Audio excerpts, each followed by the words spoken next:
All right, we're splitting the differential from the transmission, Power Glide. I took and pulled the torque converter off, tipped her down so it wouldn't leak.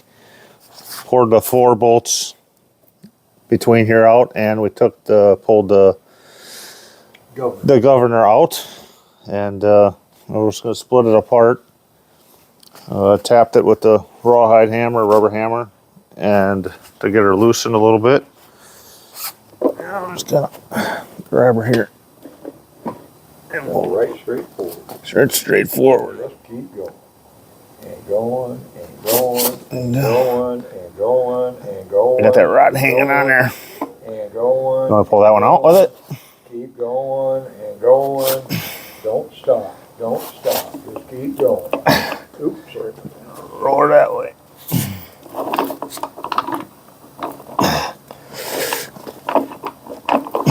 I don't want to sit it down. Doesn't.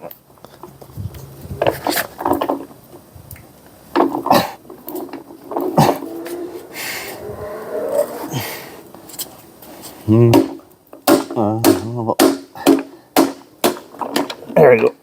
Okay. All right. Here we go. She was long. All right. That's a part.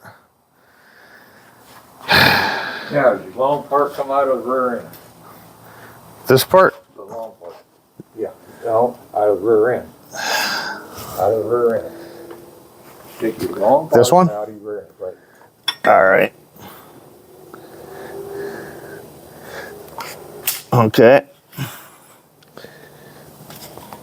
We got that. Okay, grab a hold of the back of that. Yeah. And see how it turns.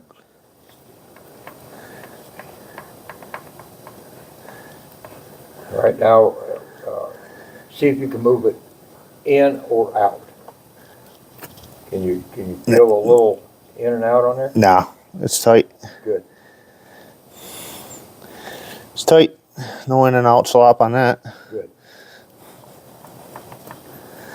Good. Good. Yep. All right. We get that split apart. Yep. All right, so first we took the tin cover off of here. Right. And we got that off like that. We took that off there. No, that actually the other way around. The other way around? Yep, because all your linkages go through here. Okay. There we go. So we pulled that off and we cracked all the bolts around. No, we didn't. See, I'm already forgetting. We had to spin the crank and we got the 3 bolts, or 3 nuts. 3 bolts. No, 3 bolts, 3 special bolts out of the Flex plate. flex plate. There's 3 of them in there. I'm learning. Yeah. And Gary's teaching me. All right, we got them out. And then we... And the reason that we took this off was because there is an inspection plate on the top of this that's supposed to keep your air in the torque converter area and spins it out of the bottom here in your big hole. Now, if this is off, it's going to catch some air where on the rear end, this is where your air goes in to the torque converter area. So it comes in through your top, goes down through here, and kicks your hot air off the torque converter out there. And this one was missing the inspection cover. Right. And I asked Gary if there's supposed to be a cover down here. He said no, because the air Kick that out. kicks out. Right. All right. And we pulled the bolts out of the bell housing and pushed the torque converter back. With a little bit of a turn. A little bit of a turn. We wiggled it back. Right. A little bit of a turn, and that helps. And you'll be able to see that up in your inspection hole Oh, you see it that it's actually moving back. moving back. Okay. Once we got that back, then we loosened the transaxle. And dropped it off. We dropped the whole transaxle and transmission on the cart. Right. So Gary's teaching me. I'm his apprentice. taught me a lot so far in just a few days. So That worked for food. We just had breakfast. So that's where we are now. I ordered the new seals and gaskets for the transaxle. That should be here any day. And then I'm going to go to Gary's and he's going to show me how to rebuild it on that. And we'll do another little video of that. Yeah. That's where we are today. Yeah. Hey guys, so I'm out in the shop this morning. Yesterday I had Gary over here, very knowledgeable guy, Corvair guy, has been doing it since early 70s. He showed me how to split the transaxle off of the motor and the transmission off. He showed me that, gave me some pointers and all that. Very knowledgeable, great guy. We had talked about what we're gonna do with the motors and what we're gonna switch around here. So the 63 Custom Greenbrier, that one has a 110 motor in it. This one had an original 80 in it. So what we're going to do is take the 110 out of the custom one, and we're going to rebuild that one. If we open up, everything seems fine. We'll rebuild that one. It was running when I parked it, and it just started leaking out oils. And we're going to rebuild that one and put it in this 61 ramp side, and not use the 80 horse. I'll play around with that one later in the winter. I want to build an engine run stand, and maybe that would be the first one I rebuild on my own. And so the funny thing is I have a 65 Monza that I picked up. It's got a completely rebuilt motor in it. And I didn't know this when I bought it, what was all done to it. And then someone reached out to me after I posted it and said, do you know anything about it? I said, no. So he sent me, he's from the Cactus Corvair Club out here. He sent me everything that was done on it, what they were doing to that car. And the engine's been completely rebuilt by Gary, I don't know, a couple years ago, and hasn't even been ran. And he did a lot of work to it, put different cam and maybe roller rockers, did a bunch of work to it.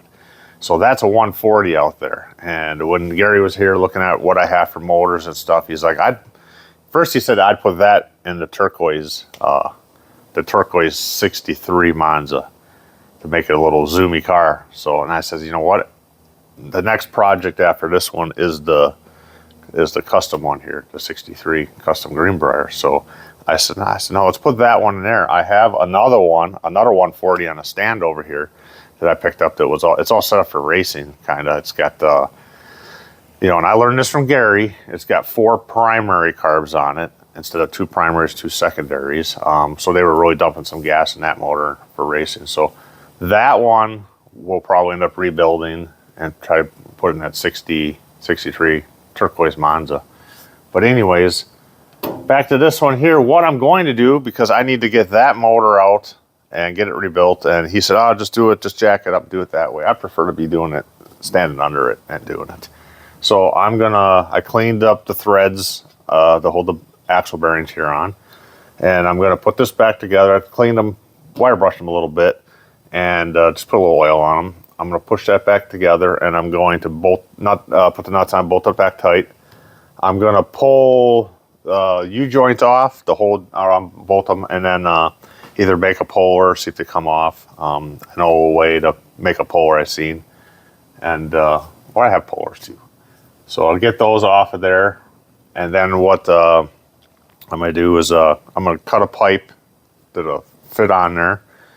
And then I'll drill 2 big holes in it and I'll weld 2 nuts on it and put 2 bolts on there, like 1/2 inch, 3/4 inch bolts. And then I'll get that on there to hold the axle kind of together and put the tires on. And I can roll this one off and get the 63 Custom Greenbrier on here. That works well with the axles. I've done that when I was down in Tucson helping Bill move that core van, putting it all back together. And I brought one down there and he was like, "Oh, you're really good. You look what you made, and it worked out fine." So then, tighten them up a little bit and it won't move or rock around. So that's what I'm going to do now.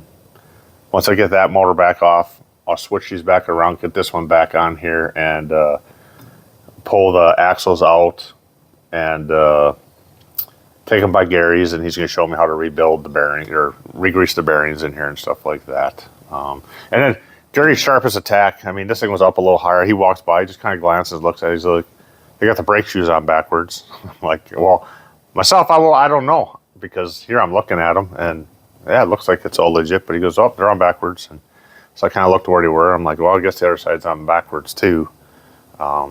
I'll be doing a whole thing with brakes along with Gary. I'll order some new shoes and stuff, and go ahead and do that too. So that's the plan for now, unless things change. But that's what we're gonna do. We're putting the 110 in here and getting the 80s out on a cart, and I got all the pieces back together on it, and then put out of the 65 outside, pulling that motor, putting it in there. I don't have to rebuild it.